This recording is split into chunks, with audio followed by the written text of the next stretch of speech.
Assalamualaikum warahmatullahi wabarakatuh. Perkenalkan, nama saya Wahyu dengan NIM C0D01929. Di sini saya akan menjelaskan materi tentang aspek fiskal dari aset lancar berupa kas, setara, kas, dan investasi pada efek tertentu. Pengertian kas merupakan aset perusahaan paling likuid dan dapat digunakan untuk memenuhi kebutuhan kegiatan operasional perusahaan dengan segera. Semakin besar jumlah nominal kas perusahaan, maka tingkat likuiditas perusahaan juga semakin tinggi. Likuiditas menggambarkan kemampuan perusahaan untuk melunasi kewajiban yang harus segera dibayar atau kewajiban jangka pendek. Hal tersebut menandakan bahwa perusahaan memiliki risiko yang relatif kecil untuk tidak dapat melunasi utangnya. Tetapi bukan berarti perusahaan secara terus-menerus mempertahankan persediaan kas dengan jumlah yang sangat besar, sehingga diperlakukannya manajemen kas yang baik oleh perusahaan. Efek atau dalam istilah bahasa Inggris disebut security adalah suatu surat berharga yang bernilai serta dapat dipergunakan. Efek dapat dikategorikan sebagai hutang atau ekuitas seperti obligasi dan saham. Perusahaan atau lembaga yang menerbitkan efek disebut penerbit. Efek tersebut dapat terdiri dari surat pengakuan hutang, surat berharga, komersial, saham obligasi, unit pernyataan kontrak investasi kolektif, seperti misalnya reksadana, kontrak berjangka atas efek, dan setiap derivatif dari efek. 1. Jenis kas dan setara kas.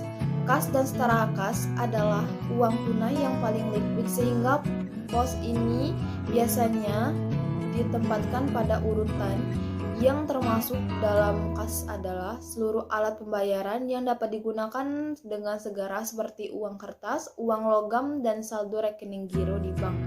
Setara kas adalah investasi berjangka pendek dan dengan cepat dapat dijadikan kas dalam jumlah tertentu tanpa menghadapi risiko atau perubahan nilai yang disebut. Jenis kas dan setara kas. Kas dan setara kas adalah uang tunai yang paling likuid, sehingga posisi ini biasanya ditempatkan pada urutan jenis-jenis setara kas. Pengertian dari setara kas sendiri adalah semua mata uang, baik kertas maupun uang logam, baik uang dalam negeri dan uang luar negeri, serta semua surat-surat yang memiliki nilai. Berikut ini jenis-jenis dari aktiva serta setara kas. Mata uang, cek, deposit bank, surat perintah bayar, giro bank, bon kas kecil. Yang tidak termasuk dalam kas dan setara kas, baik menurut akuntansi dan perpajakan, adalah sebagai berikut. 1. Deposito yang jatuh temponya lebih dari 3 bulan. 2. Yang tidak termasuk dalam kas dan setara kas, baik menurut akuntansi dan perpajakan, adalah sebagai berikut. 1. Deposito yang jatuh temponya lebih dari 3 bulan. 2. Perangko dan materai. 3. Kasbon atau uang muka. 4. Cek mundur atau cek kosong.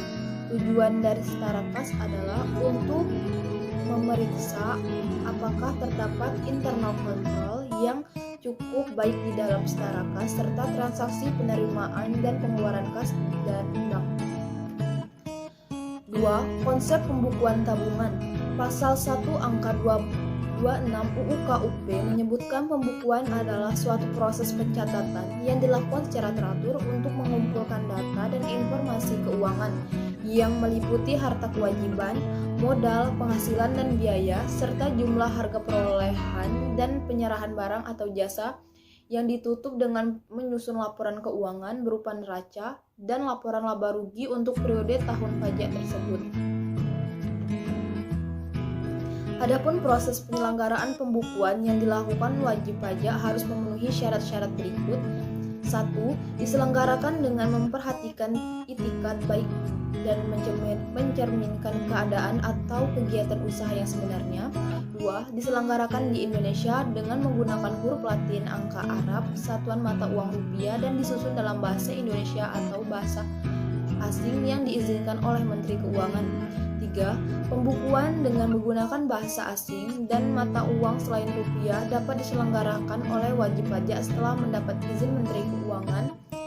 4. 4 diselenggarakan dengan prinsip taat asas dan dengan stelsel akural atau stelsel kas. 5.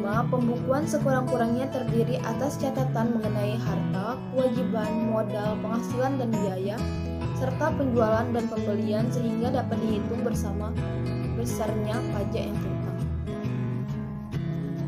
3. Klasifikasi investasi pada efek tertentu. Efek menurut SAKETAP adalah surat berharga, yaitu surat pengakuan utang, surat berharga komersial, saham obligasi, tanda bukti, utang, unit penyertaan kontrak investasi, kolektif kontrak berjangka atas efek, dan setiap derivatif dari efek. Efek utang adalah efek yang menunjukkan hubungan hutang piutang antara kreditor dengan entitas yang menerbitkan efek. Efek ekuitas adalah efek yang menunjukkan hak kepemilikan atas suatu ekuitas atau hak untuk memperoleh, misalnya waran opsi beli, atau hak untuk menjual, misalnya opsi jual. Kepemilikan tersebut dengan harga yang telah atau akan ditetapkan. Pada penyajian laporan keuangan, efek utang maupun ekuitas harus dikelompokkan menjadi 3 jenis yang dapat dijelaskan sebagai berikut. Efek yang dimiliki hingga jatuh tempo adalah suatu efek utang atau efek ekuitas yang bertujuan dimiliki hingga jatuh tempo. 1. Diperdagangkan atau telah dimiliki hingga jatuh tempo auto maturity. 2. Efek yang dibeli dan dimiliki untuk dijual kembali dalam waktu dekat harus diklasifikasikan dalam kelompok diperdagangkan. Efek dalam kelompok diperdagangkan biasanya menunjukkan frekuensi pembelian dan penjualan yang sangat sering dilakukan. 3. Tersedia untuk dijual available for sale. 4. Perlakuan akuntansi sebagai investasi pada efek utang dan ekuitas. Menurut dalam SAKETAP 2009 sampai yang asetnya menjadi aset lancar dan aset tidak lancar. Kewajiban dikelompokkan menjadi kewajiban jangka pendek dan jangka panjang. Residual balance sheet harus melaporkan sebuah efek dalam kelompok aset lancar, efek dalam kelompok HTM, dan efek dalam kelompok AFS disajikan sebagai aset lancar atau aset tidak lancar berdasarkan keputusan manajemen. Fokus untuk efek utang dalam kelompok HTML, kelompok AFS yang jatuh tempo pada waktu berikutnya harus dikelompokkan sebagai aset lancar.